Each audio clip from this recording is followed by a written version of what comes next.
At the loft of Doug Brown. Doug Brown's been doing pretty well this year in his kit competition. He's been scoring up to points far and above 500 points. He's been practicing and really working hard with his pigeons this year. How are you doing, Doug? I'm doing just fine. Doing just fine, huh? Yeah. Okay, we're gonna have a lot of fun this year. We're gonna do a little interview. And we're going to get your pigeons up in the air. We're going to discuss about breeders and type and color and eye sign and so forth and so on. We're going to... Here we go. Testing, 1, 2, 3. All right. What do you take into consideration when selecting a breeder? I see that you have your breeder out. And how does Doug Brown do it? I have, these are, 5 of these cocks are same family. These 5 birds right here are all the same family. These 4, this one, and these 3, this one, are out of this cock right here.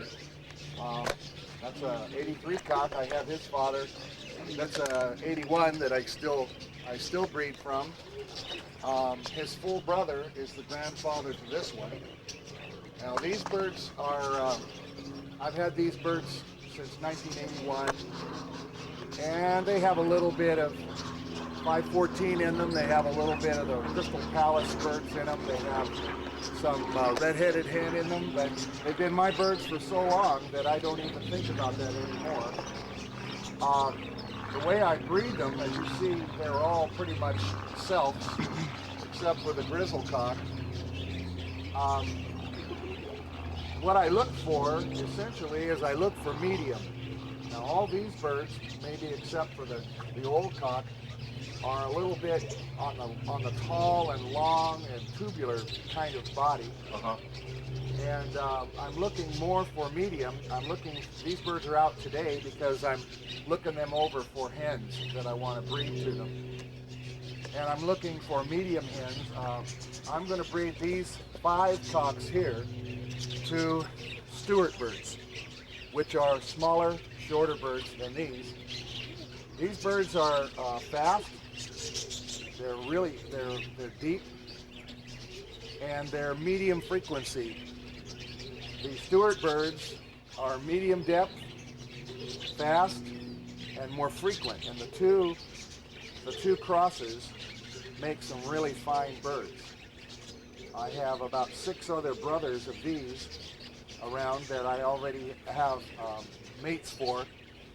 I'm not going to break them up. These birds here, all of them, did not produce enough good spinners for me to put them back with their other mates. I got good ones a couple off of this one. I got a couple off of this one, and 2 off of this one, and that wasn't really what I was looking for. The other pairs that I have put out like 3 and 4 and 5 keepers or good birds. So I'm looking for these birds. These are all orange-eyed, and I'm going to cross as many of these with pearls as I can. Plus all of their mates are going to be either grizzles or white flights.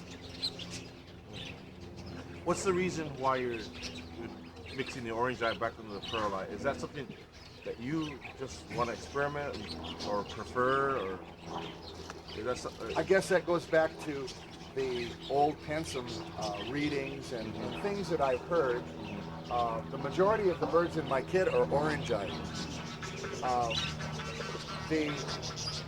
The quality of the eye, I got some birds from up in Northern California 2 or 3 years ago that had some wonderful lavender-colored pearl eyes, and I put those in, and I just like to mix the eyes. I like to mix them around. I like to mix everything so that I'm kind of surprised at what I get. Pertaining to color factor, you also mix colors around too. So well, I've known you for years. Yeah, and I raise exotic colored birds. For the most part, 1, 2, 3, 4, 5. Those 5 cocks are all carrying dilute. Those are all out of those are all out of 938, which is a recessive red cock that carries dilute. And I don't mate colors to colors usually. because they aren't as good. When I use color, I mate them to the best birds that I can have for it, or I won't breed them. I usually do my color breeding after the season's over, so I can mate any of the colors that I have to something that's an excellent bird. We have Duluths, we have Opals, we have Andalusians, white bars, white checks, things like that. And right now we're in the experimental stage, and we don't have as many. When I say we, Randy, my friend, he has most of the colored birds at his house, and he's got 6 in his kit. But when we find a really good one that's a bird that's good enough to be in the main kit, we usually put it away for stock because we don't have too many of them. So that's what we're doing with those. So you won't see any of those in my kit today. So you really like to mix them around. Yeah, I like to mix everything around. You're not one that's dark to dark and red to red No. and black to black and I white don't to believe white in that. and No. yellow to yellow. You like I to read mix an them around. article. I read an article by. Does color mixing, does it help pertaining to the role? I've been told that it's not supposed to. What's your understanding of that? I've been told that it's not supposed to, but all the years that I've had these birds, I never took too much of that into consideration until I read an article by Richard Jackanet. And when I read that article, he basically graded birds on a scale from 1 to 10, 1 being a pure white and 10 being a bird like these up here, these really dark red checks. And then as he went down towards 5 and up towards 5, he was getting birds that were white flighted and mottled and everything like that. And his idea was that he was going to try to have his birds between 4, 5, 6, and 7 most of the time in coloration.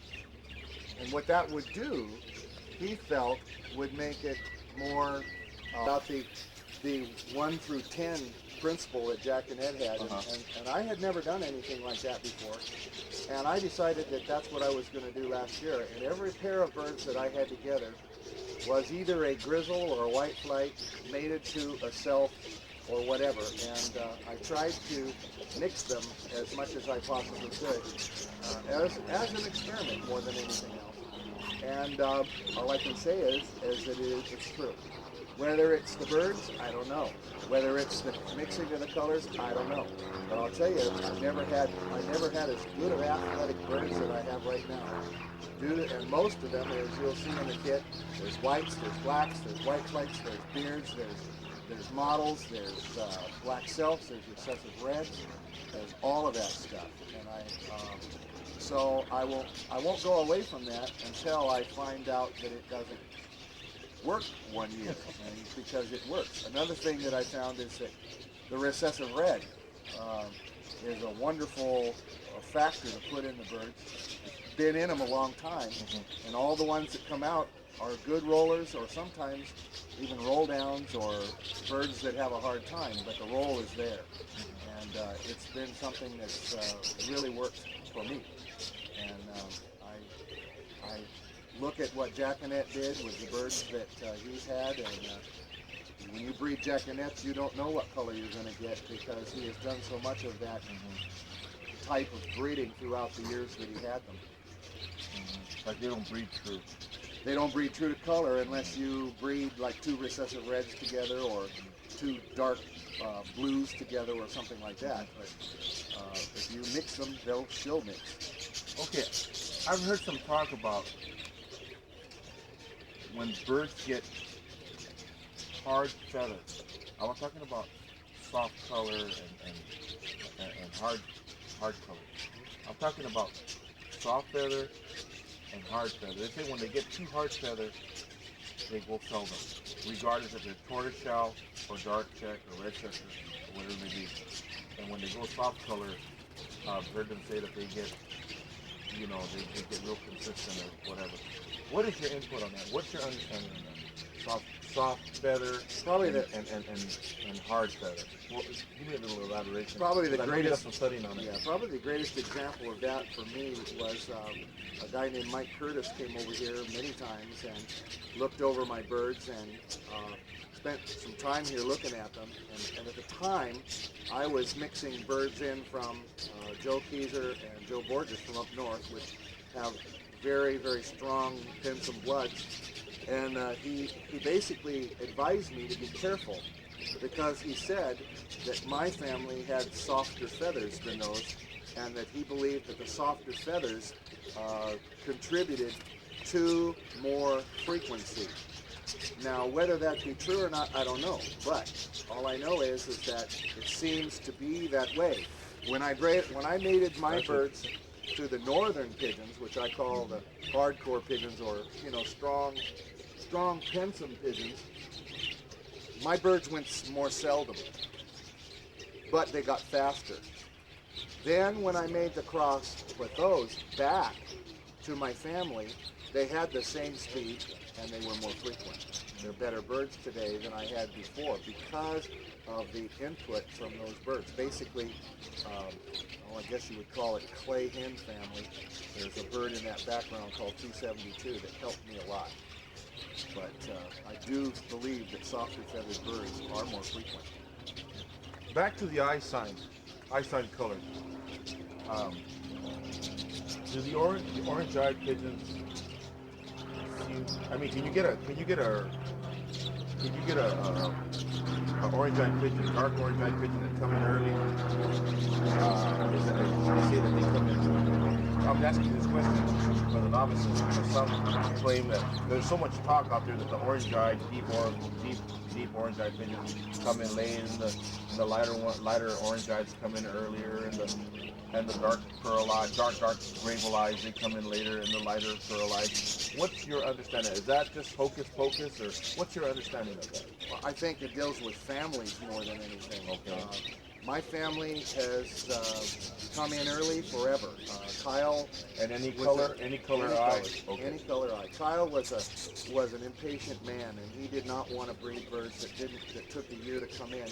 At the time he was breeding pigeons, he was where a lot of people are today. Kyle very seldom cared anything about pedigrees. He mixed his birds, his families, his bloodlines. He would go around and get a great bird and put it together, and he didn't really care.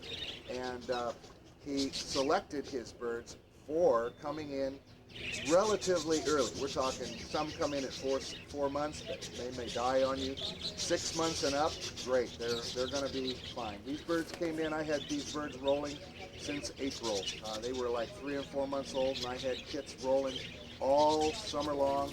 And when people were waiting for theirs to come in, that's me. I want birds that come in early.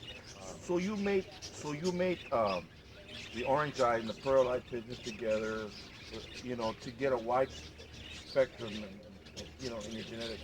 I look for, and the color of the eye doesn't matter to me. It's more of the quality of the eye than anything else.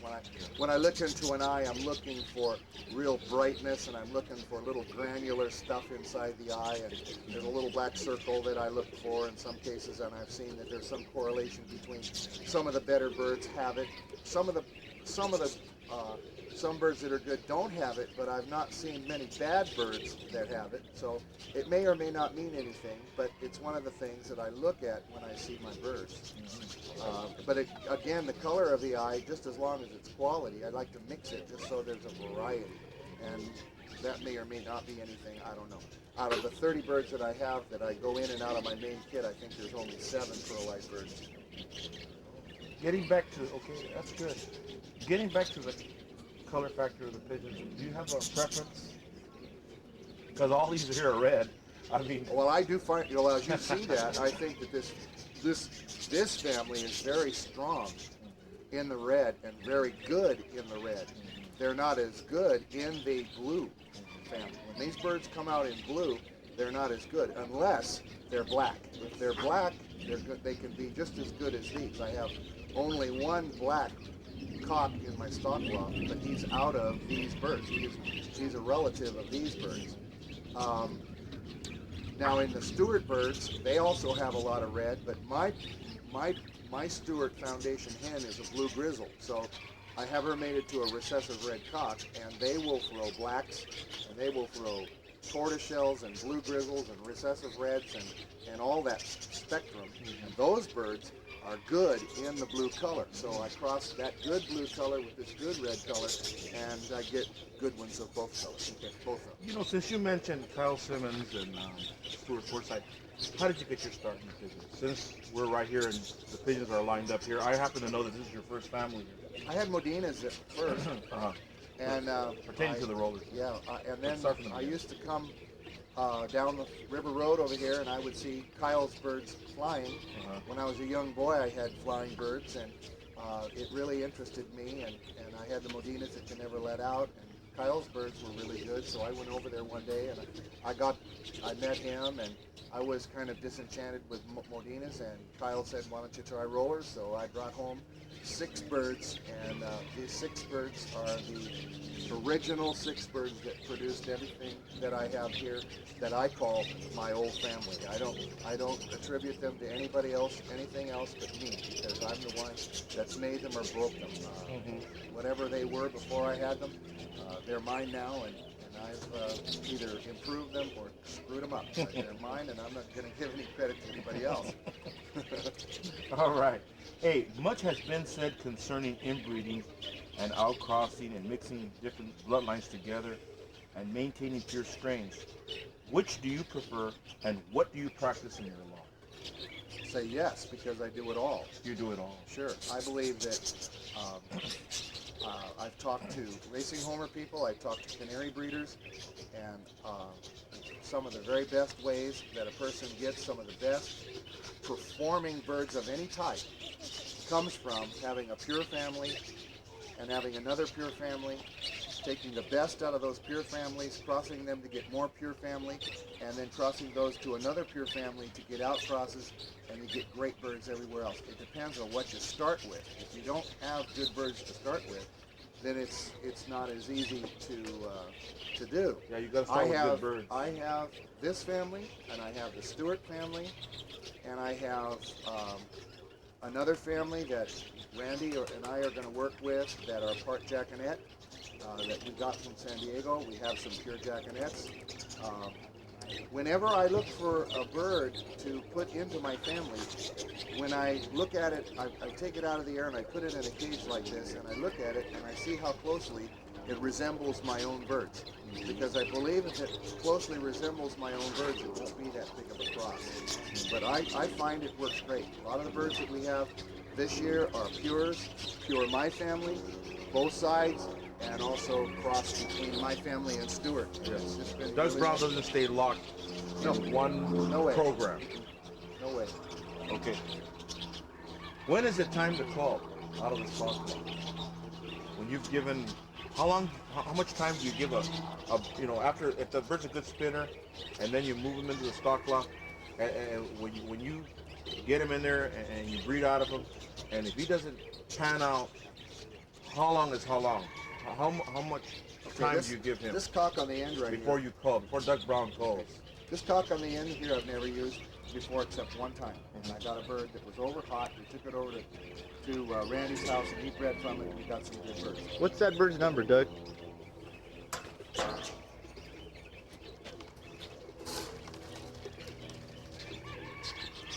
This is a 91 and his number is 105. And this bird, what I'm going to do with that bird is I'm going to mate that bird up to about 6 or 7 different hens this year. And if I don't get anything good out of him, then I won't use him anymore. You bred that bird I yourself? bred that bird myself. That was an excellent roller. And He rolled for how long? he rolled for 2 years. 2 years. And I like to do that, but we've got hawks and falcons around here now. So if a bird is just excellent, and if I'm afraid of losing it, then I just put it away. I don't even worry about 2 years. I know the family. I know. Yeah. I got a hen in my kit that's a 1991. I have another one that's a 1992, and I have another cock that's a 1993. So I know they can roll for a long time. So I'm not going to worry with that anymore.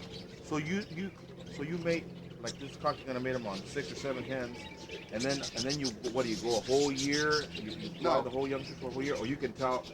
I mean, like Those birds, I know. if they don't cut the mustard, That's right. they're out the door, huh? I don't get any. You don't I like- don't get any that are good enough that I think are good enough. Then the bird isn't good enough. Okay, then you throw them back up in the air. Might. Okay, I don't know. but you don't take like 2 or 3 or 4 years before you say, hey, this bird's not doing it. Right. Just keep it for memorabilia. Well, I have probably 65, 70 hens in there and like 15 cocks left over right now. I don't have many birds together right now, but I don't have many cocks. A cock bird has to be really good for me to stock it. And this family seems to put out quite a bit of them, but I find that I have many more hens than I have cocks. So I will give a cock more of a chance than a hen. Okay, would you use a non-spinner, you know, in the stock box from this cultivator's family? I've done that before. I took, I mean, you don't do it religiously. no, I took a brother-sister mating. I put a brother-sister mating of this family, which I call my old birds, my old family, together to make some. And I took a pure white cock out and stocked it. And I put this red cock, the second red cock, to his sister. And I produced a real nice yellow grizzle. And I put that away. But I also had 2 brothers of his in the air that were rolling really good. So I felt that I could do that. Pigeons for us now. He's been doing real well this year. Your partner doing? Gotta go in about 30 days. Oh, he hasn't gone yet? Yeah, that's gotta be awesome. I'll let you guys go for it.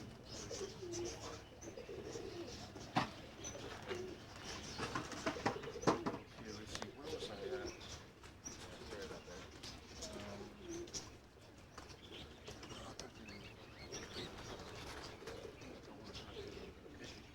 Don't go without stocking. About 30 of them up there right now. I fly them like that for a while, about a week after competition, to see how they give them a chance to be in a kit. These are all the quality, better quality birds. Hey Doug, how many times per week do you train your birds? Every day. Every day? Twice a day? Once a day? Just once a day now. When they're in already, when this good kid's up, before competition, I'll fly them almost every day, and then when I notice they start getting sullen, then I cut back. Fly them every other day.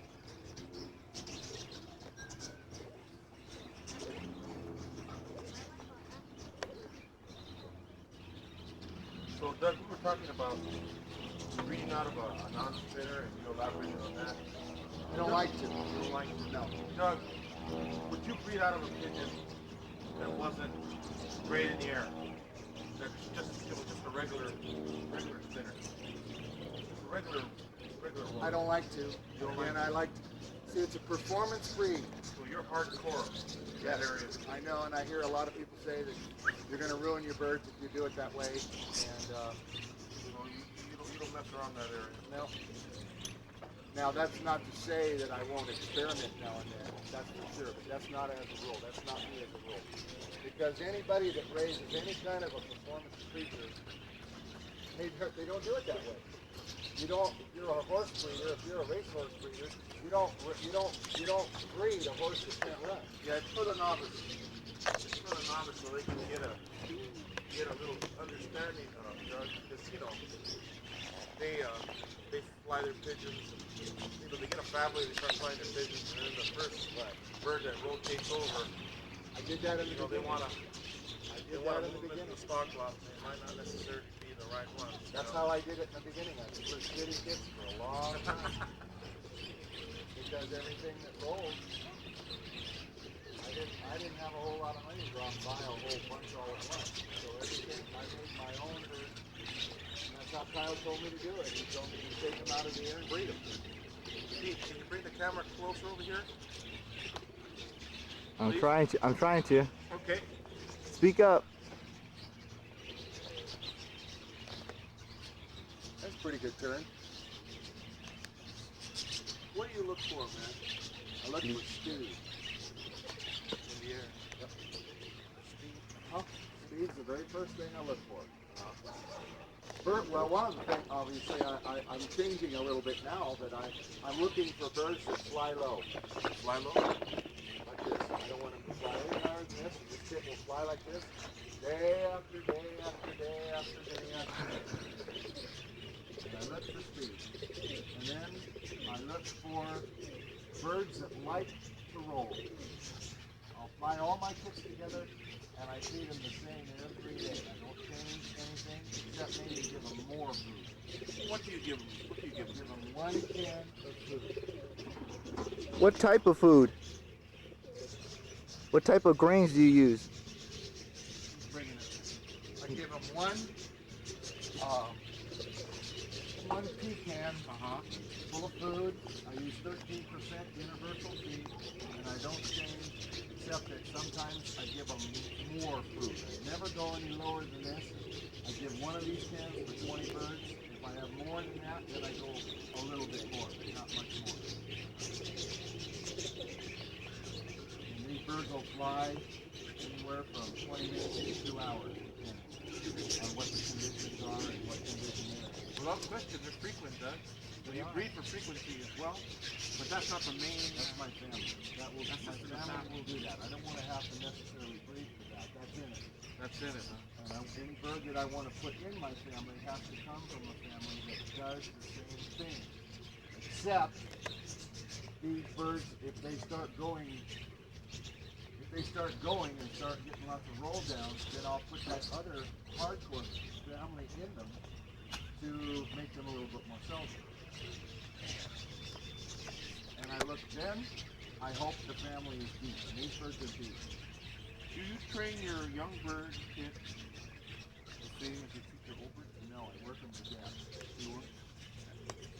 I do everything that everybody says not to do. They say not to fly them in the wind. They say not to fly them in the heat. I flew them in the wind. I flew them in the heat. I flew them when it was 110. I flew them when it was. The only thing I don't fly them in is fog and Santa Ana winds. And I flew them in and I worked their butts off twice. When they were babies, I flew them twice a day. I'd get up at 6 o'clock in the morning, I'd fly them, and I'd fly them again in the afternoon. Every day. Every single day. You feed the old birds the same as the young birds? No. I think everything gets fed the same. They're the same. Okay, that's what I wanted to establish. I feed young birds probably a little bit better than I do the others. Because they got to get a good start. Something important I want to ask you. I'm going to throw this in here. When do you put your birds down? Now let's just wait this year because I got. Like what month do you? I like for to the put 'em- novices here in this area. Well, this year's been too wet. My loft got wet. Everything got wet. I postponed it. But I like to put them together in December during Christmas vacation. And usually. But I've got 100 extra baby birds that are lay hatches that aren't even up in the air. I mean, that are just getting up in the air right now. So I don't need to have any baby birds right now. So I'm just starting now. That's what I'm doing right now. Doug, do you breed during the molt or you break them up? I'd like to quit breeding in June, but I don't. I breed through the summer. I usually breed my colored birds during that time. A lot of them. But now I have some experiments going right now. Do these breeders, do your breeders breed quality birds during the molt, or you find that they breed a little bit on the closer side? Or is it the same thing? I think it's the same. It's the same. I think it's the same.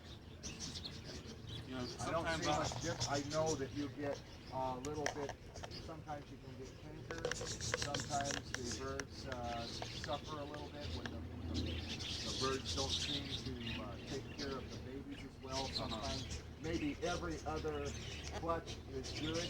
Does that happen in the winter or in the summer as well?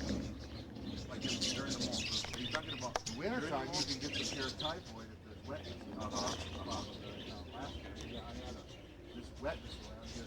I gotta get some journeys when they get dry. Southern California now. They go down there, they drink that water and they get sick. In that water.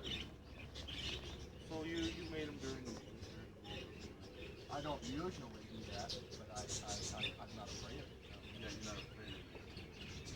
Okay, Doug, as we're moving along and the birds are in the air, when do you call from the air, man? I mean, how long?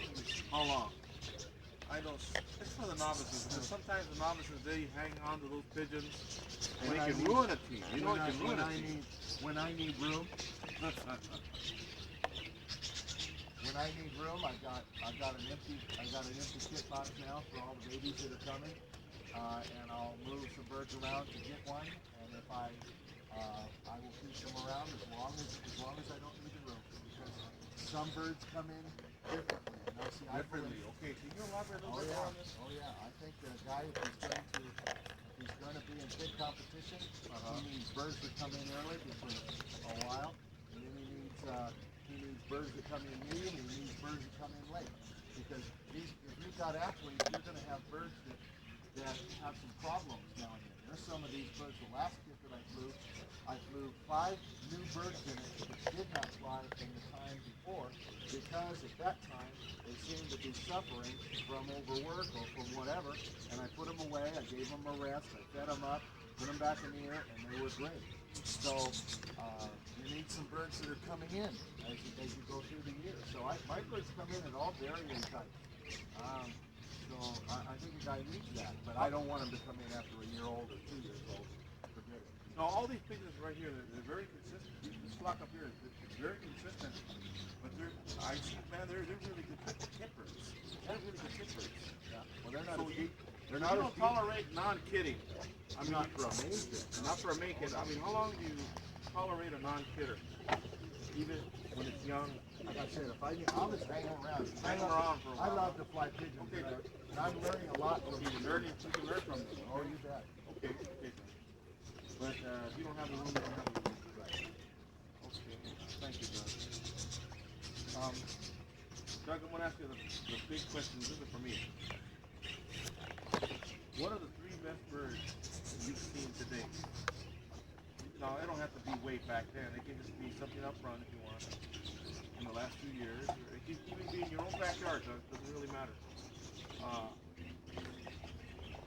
The 3 birds that you have enjoyed that stayed buried in the treasure of your heart. There was a bird that Roosevelt. I don't know his last name. He lives in Yeah. Washington? Michael Curtis' buddy. He had a little bird that was absolutely wonderful. Really great. That's one of the birds that stick out in my mind. I'm going to be prejudiced because I watch my own birds more than anybody else's. So I can't. Tell the truth, Bill Barrett. I've seen some really nice birds here. I have a black dark chicken in my lawn. I almost killed her because she had her head caught in the slats and she rolled and that's all. Okay, later on in the recording, can you bring her out there on for us? And another one? Well, I got a white one right up there that's really nice. But I don't know, it's tough. There are a few birds that I'm just trying to sit here and think, when was the last time that you wanted to take the bird home because it was so great? Better than anything you had. Tim's got some wonderful ones. I've read from one. Really big red jet cock. In fact, his son is up here now. It was awfully fast and deep. It was really a wonderful bird to watch. We have a lot of good ones in the club. To single out any one particular bird outside of, is tough because I don't remember them as much as I remember my own, and that's not fair because, I'm being real prejudiced when I do that. Okay. Well, thank you for sharing that. We'll get an opportunity to get that nice bird that you see in the air and race yourself. We'll get a chance to record it. Doug, I'm going to ask you another question for myself. Best 3 kits you've seen today? I know you've seen countless and countless. Okay, Doug, I asked you a question. Best 3 kits that you can recall? Best 3 kits. 2 of them happened in the same place. When have a friend in San Diego named John Jones that flew the two best hits I've ever seen in my life. Tim scored them once, I scored them the second time, and they scored more points than any hits I've ever seen. They were frequent. They went together. They went mostly half turns. They were medium depth. They stayed together, and they are the guys for me and Randy.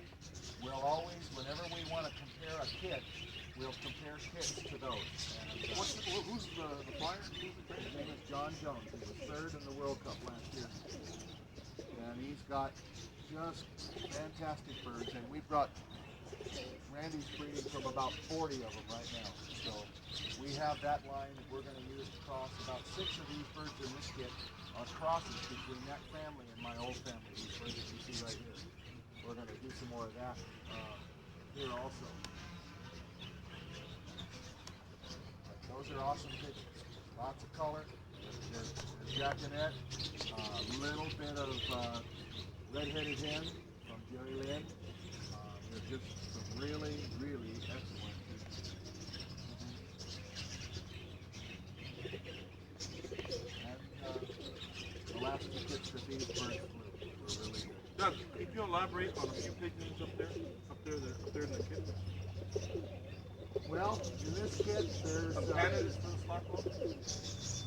about 6 or 7 of them, really. Well, let's see. There's a brick red one that came down early already. I don't even know if he went up. He's going to go in the stock loft. There's a pure white one that's going to go in the stock loft. Eventually, there's a red check top. There's 2 cocks in the hen so far. There's a black white flight with a center black tail and a red check white flight with sisters that we're going to put into the stock. There's a big gray dark check cock up there that rolls very deep that has a hard time. This part Stuart, I'm going to use he doesn't come out of the roll really good, but he's got some great speed. I'm going to move him to a hand that I know did come out really nice and see what happens. It's going to be this baby.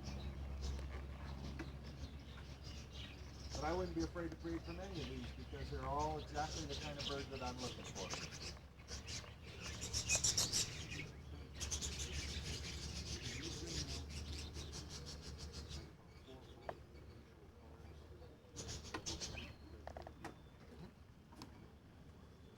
You can leave him up there. No, I'll put these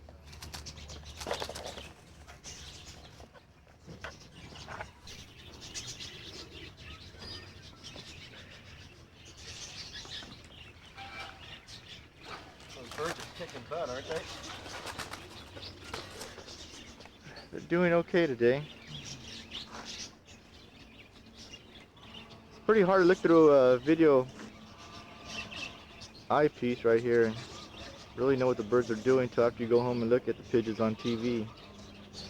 I can tell you right now that these pigeons have a lot of endurance for them to roll as much as they have and stay together. It tells you that the birds have the inner strength, because you can't determine the inner strength by looking at a bird in the hands.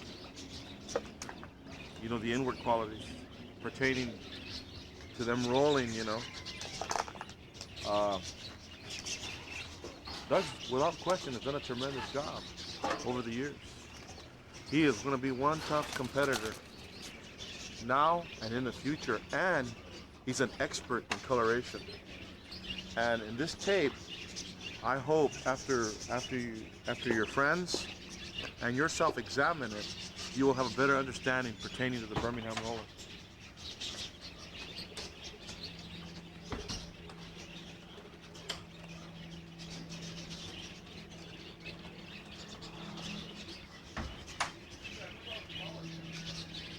from the trees around the neighborhood. Hey Doug, do you feed any grit? Sure. Any vitamins in your water? Well, a little bit. Not too much of that.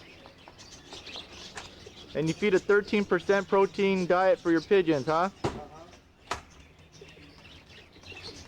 Pete, Anything special you do just before competition Nothing. comes around? Just give them a rest. Just give them a rest the day before?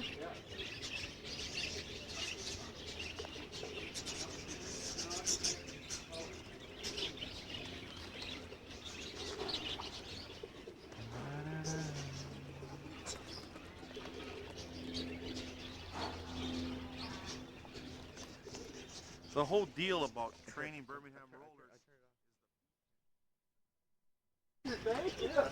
to the fit of the bird, the violent fit, the seizure. Okay, Doug, pertaining to the fit, the seizure, can you elaborate a little bit on that? I believe that what I see with my own birds, I think that whatever they have sometimes comes upon them and they don't know how to work with it, and some of them die from it. I think that sometimes it comes upon them, they don't know they're going to do it, and I think it just happens. And then I see some that can't handle it all and they roll down and kill themselves. And then I see some later on that roll and will even use the what you call fit or roll to get down out of the air. I've watched the birds that when they're through flying, they will roll to get down, to get out of the air. They will roll, they will fly, they will roll, they will fly, and then they will get down faster than actually circling down. So that means that, to me, that they're using it, that they know how to do it, it may come upon them unexpectedly, but they learn how to do it. I've seen birds that have come down on the loft, have rolled down and sit there and move their head around like it really bothered them. I think sometimes that's one that came upon them. But yet, I see birds roll over and over and over and over again and don't seem to have any problem with their coordination flying. But like I said, I've watched birds roll down and hit the roof and they can't walk. So that means to me that sometimes they do get overcome by it. And I just kind of believe both. I really do. Obviously, it's an aberration. It's not something that's good, but but we have been able to cultivate it, and a guy can cultivate it and bend it and use it to his advantage. Obviously, a disadvantage of the birds, but we can use it to our advantage in making good kits of pigeons. That's what I think. Do you mate birds that, so when you're mating your birds down, but like Bob Scott says, it's body type to body type, but do you mate birds pertaining to the fit, like birds that come in early, the clock mechanism comes in early and then some come in late? Do you mix them up like that, or you mate early to early or late to late, or how do you mate them? To be honest, I'm not sure. Mechanism. I'm not sure I have taken that into consideration too much. I don't remember when all the birds come in. I never write it down. Okay. So I don't think I have really taken that into consideration. So this is a study that, because I know you, Doug, you're a person that checks out the whole spectrum.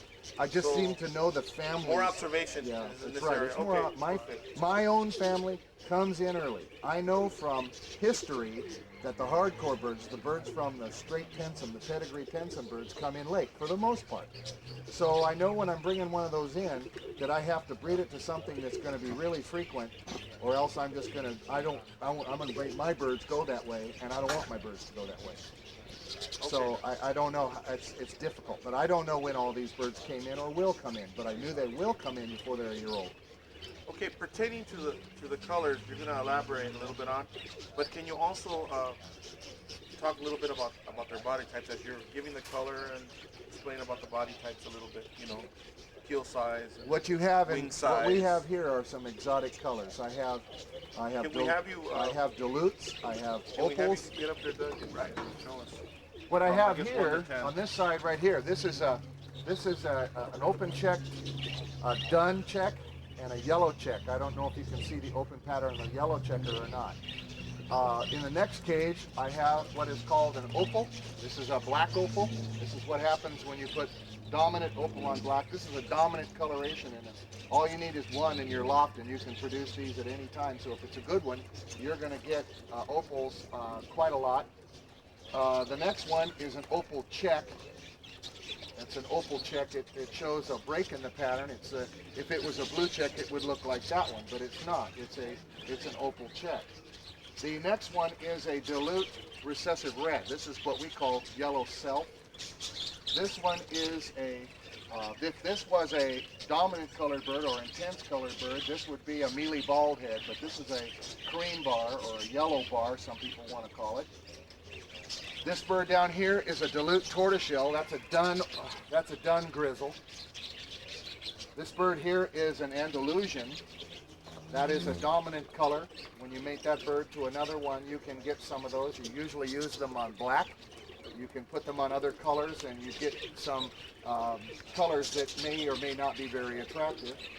This one is a yellow model. This is if this was an intense colored bird, it would be a recessive red. If this was an intense colored bird, it would be a recessive red model, but it's a yellow model. And this is a opal. This is a barred opal. It's got white bars. So I have here, this bird here would be a spread opal. This would be a checked opal, and this would be a barred opal. Now, the family of these birds basically comes from James Turner in North Carolina. We bought last year, we bought some opals. No, we bought some Andalusians, almonds, and reduced. Reduced looks very much like this bird right here. And he's been breeding these birds for 30 years for fly, not for color, but for flying and for rolling. For all of these birds here will roll. Some are better than others, but that's the same that happens in anybody's family. You have some better than others.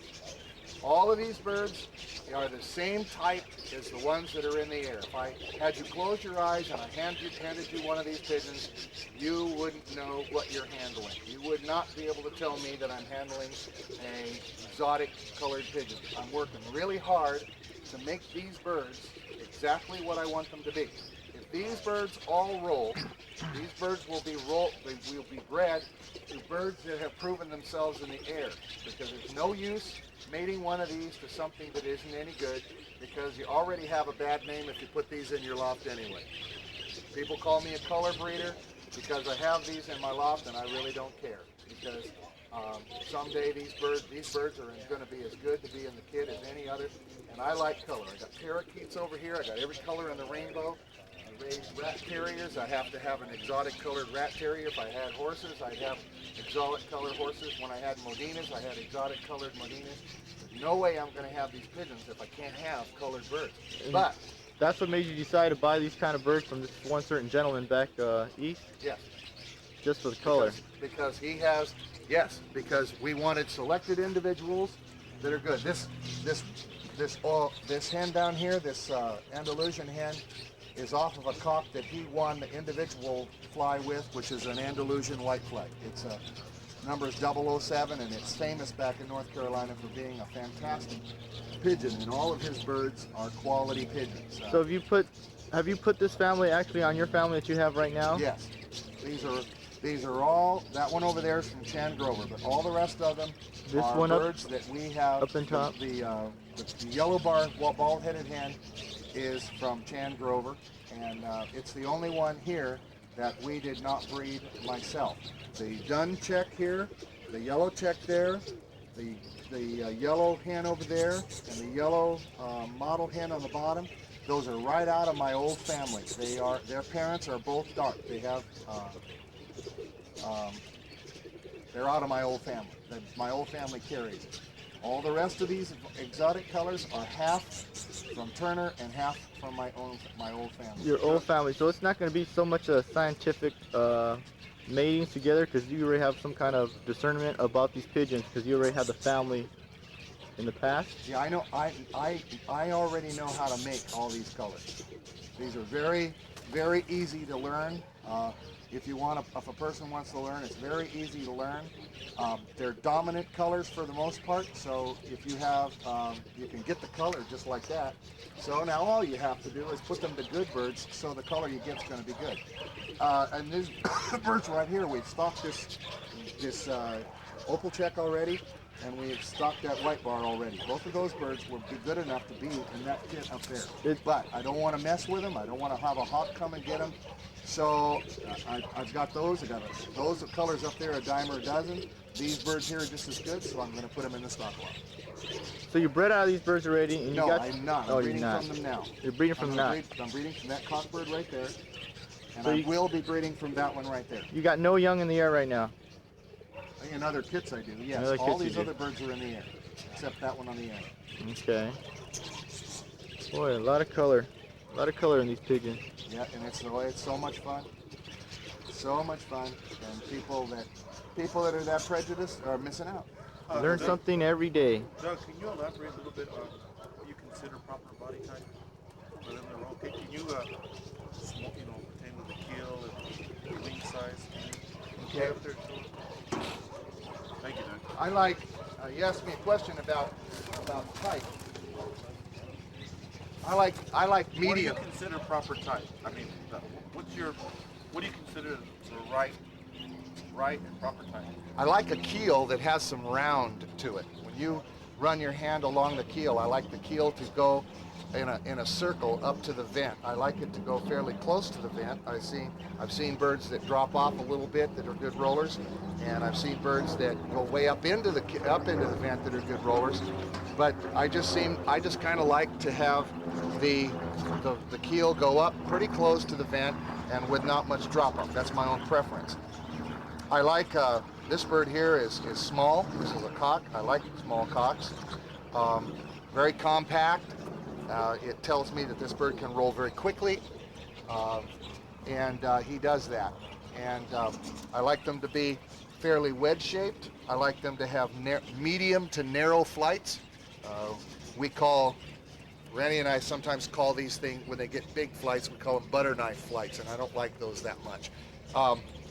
What I'd rather do is I'd like to get a bird that I think is a really good roller, Okay. and then go over that bird Okay. more than this one. He said he was going to bring out his champion, so he's going to bring it out right now. He's going to elaborate a little bit more on it. Ready to He go. asked me to talk a little bit about some of the things that I like in birds with regards to rollers. Considering proper body type. Right, I have 3 of some of the best rollers that I've raised in the last couple of years. That's a cock. This is a hen, and this is a hen over here. This cock and this hen are brother and sister.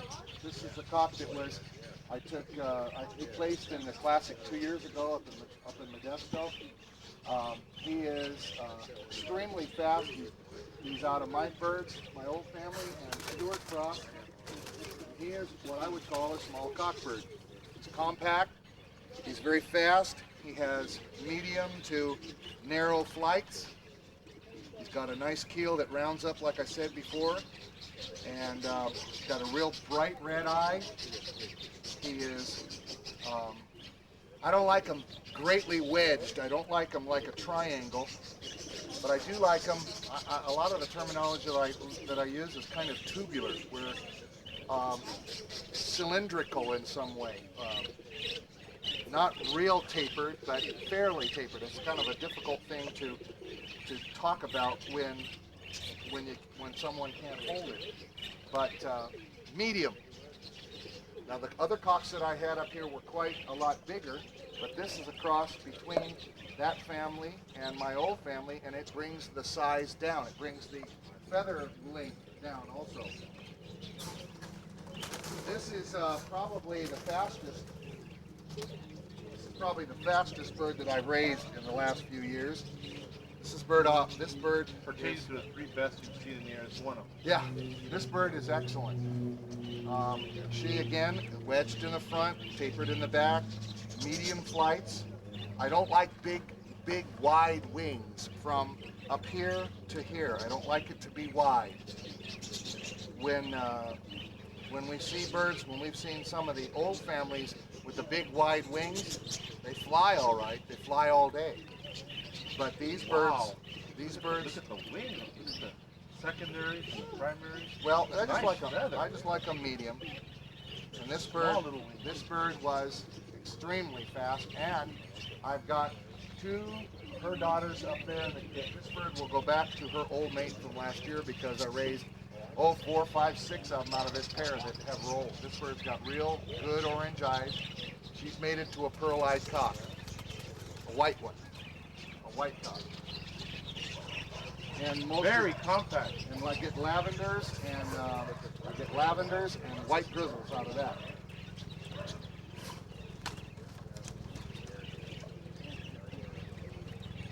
This one is a sister to that one. Again, she's almost a carbon copy of that cock. I have all these birds are out of the same pair. This pigeon is one grand champion, isn't it? No. Or a show winner? Is it show winner too? No. This bird was in the show, but it didn't place. This bird is built just like that. It's a medium to small. Again, I'm going to use this. I have a cock bird. This is the mother to all the pure white ones. That you, 3 of the pure white ones that you see in the kit. Her father was given to me by Tim Decker, and it's a Stewart bird. So is this one. So we made some, and I'm going to put this pair back together again and make some more of them. So you consider these birds proper, the correct ideal type? Well, my opinion is this. This is what you prefer. My opinion is this: that I've read a lot of books, you know, and I think that a few people have said what I believe, and what I believe that if a bird rolls good, it must be the proper type. It must be, or it couldn't do what it does. Now I have my favorites. So these birds, I like these birds. They're what I like. So this is the type that I look for. If I get a great big bird or something like that that's an excellent spinner, and I think to myself, why does this bird roll when it's not a right type? Then I think, well, maybe the bird likes to do it. Maybe this bird has somehow overcome something. And since I breed from so many pigeons, he's worth trying. What can I lose? You know, I might find a great one. I've discovered if the birds are a little larger and they spin well, it's because they have proper body balance. That very well may be true. They have the intergenetic makeup. My old family's a little bit bigger than me, but they can roll their ass off. Doug, Pete wanted to know how come the black list look that way. Just Scared? Just scared, Pete. Doug, we would like for you to give a closing statement. Who would you like to thank in your family for John and start? Just to end the tape, Doug. There's been a whole lot of people. Well, it's your day, Doug. Yeah, I know. First of all, I'd like to thank, I thank Kyle Sims for getting me started and giving me some really good advice early. He gave me advice that I didn't really listen to very much, and had I would have been further ahead than I am today. I want to thank the guys up north, Joe Keezer and Joe Borges, for giving me some really quality northern birds that helped put some speed in it. And I have to thank Jerry Higgins for giving me a kind of a clue into picking birds that like to roll and have them roll for the front. Tim Decker has helped me immensely and with letting me use some of the Stewart birds and giving me some good advice on how to put kits together. Making sure that you watch birds going off at the same time and various things like that. So there's been a whole lot of people that have been really instrumental in what I've done. And I think the word is, for me, to people, is to pay attention, to listen, and to try some of the things that you hear people talk about. If it seems ridiculous, maybe that's not what you want to do. But if you listen and you pay attention and you try some things, you may find out that it will help you in the long run. You might end up with some really nice birds. But the end of it is, you've got to start out with some of the best birds that you can get. And pick ones that roll good. Don't just concentrate on papers or whatever else. But make sure those birds roll. Make sure those birds are what you want them to be before you even take them home. Because you're never going to go anywhere if you don't. it takes too long. Doug, can you also elaborate a little bit on the importance of on competition day, on going out to the flies, and also pigeon shows? Can you elaborate the importance of both? Well, I can do pigeon shows real quick because I think pigeon shows are for a place for us to get together. And a pigeon show basically is judged by the person who judges it is picking birds that he likes. And he may not like the same kind of bird you like, so it doesn't mean that you don't have good birds. It just means this guy likes something that you don't like. And I think it's for us to get together more than it is meaningful for the birds themselves. Flies, most definitely. If you can't fly, you better go around and look at other people's birds anyway, because you'll get backyard blind. You'll think you have good birds when you really don't. And if you go around and watch other people's birds, you will see, you can come home and fly yours and see if your birds are as good as what you've seen. Because we have a tendency to become very loyal to the birds we have in our own backyards, and sometimes they may not be worth anything. Or keeping pigeons because of a certain breeder or origin? Right? A lot of people know how I feel about that. I don't think about pedigrees at all, because unless the pedigrees don't fly, and yeah, it's nice to have them and nice to know That's what Bob Scott said. birds, but the only way that you Pedigrees don't roll. I use pedigrees to tell me who's related to who and what birds have been important in my loft. Beyond what's on my property, I don't care. It doesn't matter to me. Breeding records is what is important. That's what's important. Breeding records are important. But the rest of it, it's not that. Doug, thank you very much for giving us this golden opportunity to You're welcome. video. And any last questions, Pete? I guess we covered it all. Thanks, Doug.